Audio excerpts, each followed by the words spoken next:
12 তারিখের পরে 13 তারিখ নতুন বাংলাদেশের উদয় হবে ইনশাআল্লাহ। এক সময় মুখ লুকিয়ে যারা ছিলেন কোনো কথা বলতেন না, এখন তারা বাধ্য হয়ে হার পক্ষে কথা বলতে।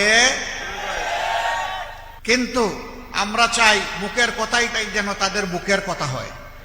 আর বিপক্ষে যারা অবস্থান নেবে, বাংলাদেশের 18 কোটি মানুষ ধরে নিবে তারা আবার ফেসিবাদ কায়েম করতে চায়।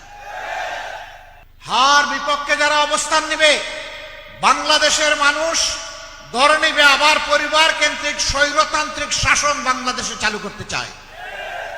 প্রধানমন্ত্রী, প্রেসিডেন্ট, মন্ত্রী পরিষদের সদস্য, উন্নয়নের জোয়ার তার বাড়িতে আর বাকি সমস্ত জায়গা মরুভূমি, এই কাজ আর বাংলাদেশে ইনশাআল্লাহ হবে না।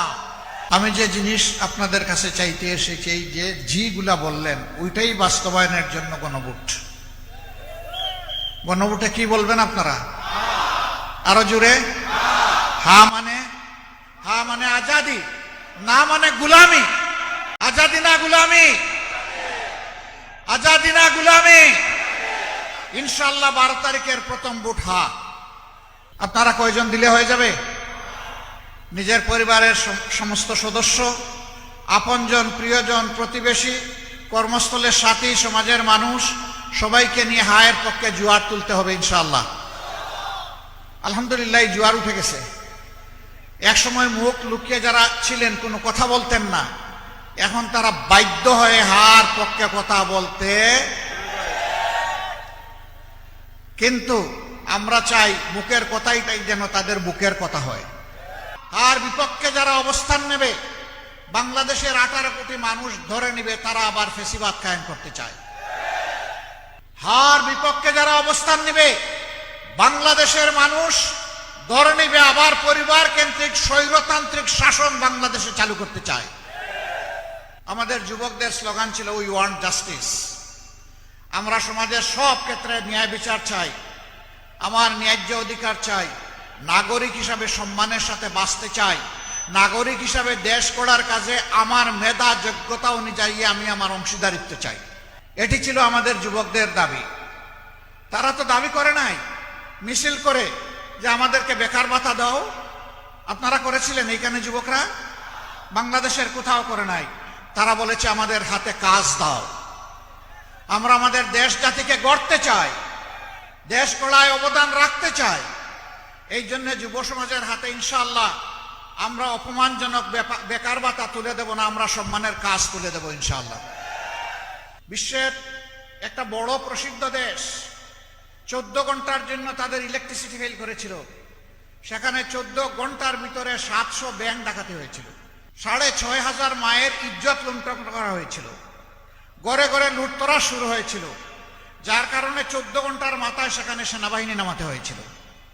আর আমাদের দেশে 24 সালে 5ই আগস্ট 5, 6, 7, 8 এই 4 দিন বাংলাদেশে কোনো সরকার ছিল না।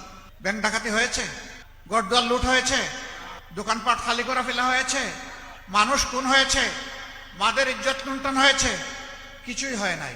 আমাদের মানুষ অনেক ভালো, আমাদের মাথাগুলা পচা পচা। এই সমাজ এবং দেশের নেতৃত্ব যারা দিয়েছে তারা পচা, কিন্তু আমাদের জনগণ ভালো। আমরা ওই পচা জায়গাটাই ঠিক করতে এসেছি। যুবক বন্ধুরা, তোমরা তৈরি হয়ে যাও, এই বাংলাদেশ আমরা তোমাদের হাতে তুলে দেবো ইনশাআল্লাহ। যুবকরা সেদিন থাকবে বাংলাদেশ নামক উড়োজাহাজের ককপিটের ক্যাপ্টেন হিসাবে, আমরা থাকবো তাদের পিছনে প্যাসেঞ্জার সিটে ইনশাআল্লাহ। এই বাংলাদেশটাই আমরা চাচ্ছি। এই বাংলাদেশ আর হামাগুড়ি দিয়ে খুঁড়িয়ে খুঁড়িয়ে সামনের দিকে যাবে, ওটা আমরা চাই না। বাংলাদেশকে এখন জাম্প করতে হবে ইনশাআল্লাহ। আমরা বিশ্বাস করি কি সম্ভব।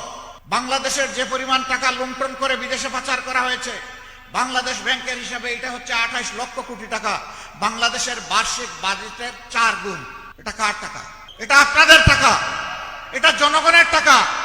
এই টাকা চোররা, ডাকাতরা, লুণ্ঠনকারীরা চুরি করে বিদেশে পাঠিয়ে দিয়েছে। আমরা আপনাদেরকে কথা দিচ্ছি ইনশাআল্লাহ ওদের পেটের ভিতরে হাত ঢুকায় বের করে আনবো ইনশাআল্লাহ, এবং সেই টাকা রাষ্ট্রীয় কোষাগারে জমা হবে।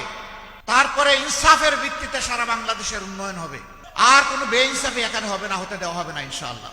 প্রধানমন্ত্রী, প্রেসিডেন্ট, মন্ত্রী পরিষদের সদস্য, উন্নয়নের জোয়ার তার বাড়িতে আর বাকি সমস্ত জায়গা মরুভূমি, এই কাজ আর বাংলাদেশে ইনশাআল্লাহ হবে না। আমার পক্ষ থেকে আমাদের পক্ষ থেকে 11 দলের পক্ষ থেকে আপনাদের সকলকে আমরা মোবারকবাদ জানাচ্ছি। এবার ইনসাফের প্রতীক দাঁড়িপাল্লা আপনাদের প্রিয় মানুষ এখান থেকে যিনি নেতৃত্ব দিবেন, মহান আল্লাহর উপর ভরসা করে বলে যাই, আমার দিল বলে 12 তারিখের পরেই 13 তারিখ ইনশাআল্লাহ ইনসাফের বাংলাদেশের দিকে বাংলাদেশ পা বাড়াবে এবং সেই সরকারে আপনাদের এই প্রিয় ভাই ইনশাআল্লাহ মহেশখালী এবং কুতুবদিয়া থেকে শুধু একজন এমপি পাবে না, ইনশাআল্লাহ একজন মন্ত্রী পাবে।